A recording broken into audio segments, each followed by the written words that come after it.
Aspects of Writing is a unique cross-sectional study investigating features of written English as produced by 16-year-old students in high-stakes examinations.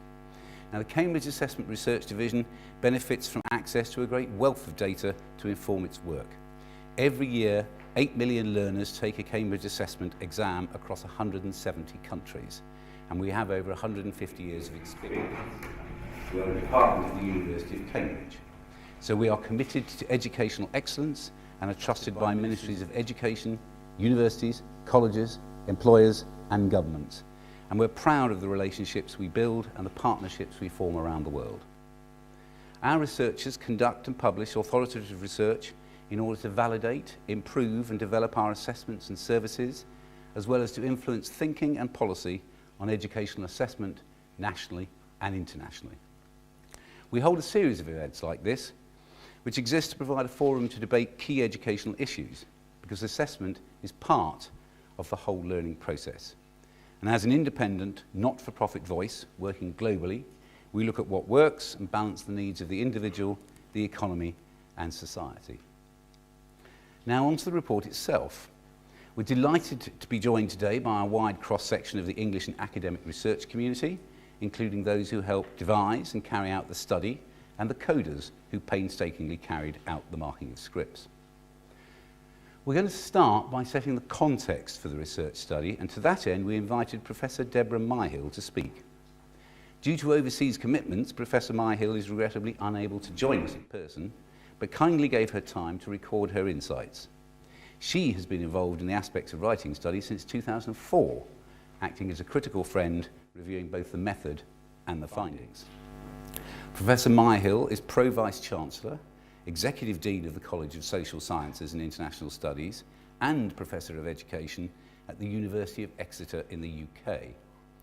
Her research has focused particularly on young people's composing processes and their metacognitive awareness of them, the interrelationship between metalinguistic understanding and writing, the talk-writing interface, and the teaching of writing.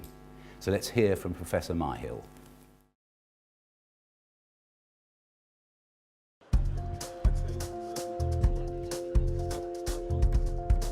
I'm Professor Debra Myhill and I'm a Professor of Education here at the University of Exeter.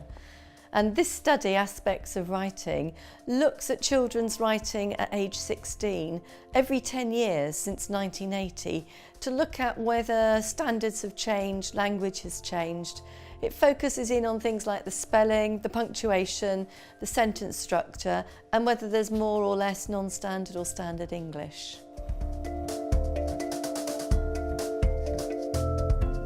I've been involved with this project since about 2004, partly because I'm the director of the Centre for Research in Writing here, and some of my own research has looked at analysing children's writing, which is the key methodological tool that this uses. And my role has been very much to be a kind of critical friend to the methodology, asking questions, being critical of the way they're doing things and supporting them in developing the most appropriate methodology. So with this year's project, I met with the project team at the start to discuss the methodology and to consider whether any changes needed to be made compared to last time. Then as the team are doing the research and analysing the data, I'm available to answer questions. And I read the draft reports and made comments on that. I think this research is really valuable because it's a longitudinal study. Longitudinal studies are fraught with difficulties, so very few of them happen. And I think in terms of comparing children's writing over time, this one is unique.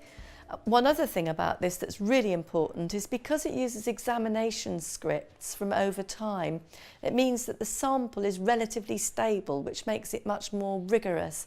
Now, although exams do change over time, an examination archive is much less varied than just sampling children's writing in a more random way. So I think this is a real strength of this particular study. So one thing that's also really useful about the findings of this study is that it shows us whether there are changing patterns of language over time, or indeed whether things have stayed the same. And I think one of the strengths of the way the report is written is it doesn't make any judgments, it simply presents the data, and it allows readers to make their own interpretations and judgments of what that data means. Another critical thing about this study is that it challenges assumptions. There's a kind of national assumption that standards are declining, but actually what the study shows is that standards seem relatively stable over time. It also challenges assumptions around things like texting. So this year's report shows that despite the view that texting must be making children's spelling worse, actually there's no significant difference over time. I think the study can give teachers some real insights into their own students' work. I mean, the value of this study for teachers is really in its particularity rather than in the bigger data sets. They can look at the findings of the study, say for example children's punctuation use has changed, and think, is this true for the children that I teach? And that helps them identify what they might focus on or draw more attention to in their own teaching. And the key thing here, of course, is that what this is drawing attention to is patterns that they may not otherwise notice in their own children's writing. So this study also is important for policymakers, but in a rather different way from teachers. For policymakers, the patterns of change or absence of change over time can indicate issues for curriculum development or evaluate the success of policy interventions. So this year's report, for example, does seem to show that children's punctuation in terms of its range and accuracy has improved, and policymakers will probably be able to argue that they can see that this is a direct result of some of the policy interventions we've had recently. Another thing that this report may be highlighting is a changing pattern in terms of what happens to children below the D grade borderline. It suggests that possibly teachers are focusing all their attention on the CD borderline and children above that, whereas children who are lower are not getting quite so much attention. That would be an important implication both for policy and for practice, and certainly deserves further investigation. All children deserve to have the best possible teaching of writing, no matter what their eventual outcome. And what this suggests is that possibly our weakest writers may not be getting the support that they need.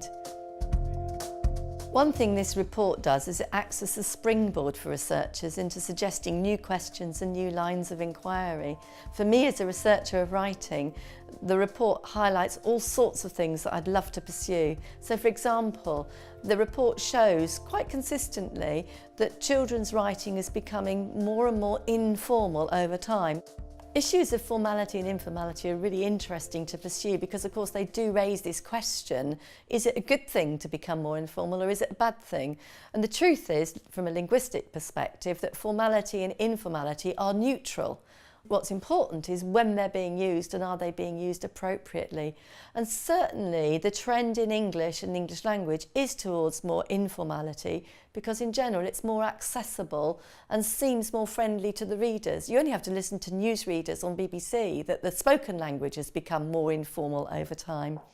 What wouldn't be so good would be if children were using a very informal style in a form of writing that really required a very formal style. Writing a letter of application, for example. So it's all about appropriacy. What's the right thing to do for the right circumstances? Other questions that it raises relate to specific findings. So you could do a study that is just looking at punctuation usage. Is that range of punctuation being used to be more expressive or more communicative in writing? Is there an increase in accuracy or is it just an increase in usage? So one thing it does is it just creates new avenues of inquiry for researchers which would dig in more depth into some of the things that the report has highlighted. Two other areas that this report acts as a natural springboard for are studies which make greater use of a corpus analysis. The set of scripts from the examinations are a corpus, but we could establish much bigger corpuses of children's writing, not just at 16, but at younger ages too, so that you can trace development from being an early years writer right through to 16. And with the new technologies we have for tagging corpuses and for analysing corpuses, there's huge potential there. The other area that the report only touches on but would merit much further work are the text level issues. The report tends to look at sentence and word level issues, but we could look, for example, at paragraphing and at text level cohesion and coherence. So as a researcher, it's just very exciting to be involved with a study like this that sets new hairs running. There are very, very few research funds that are sufficiently generous to allow any substantial longitudinal studies. If you take this one, for example, it began in 1980, it's now 2016. There just aren't funded studies that cover that span of time.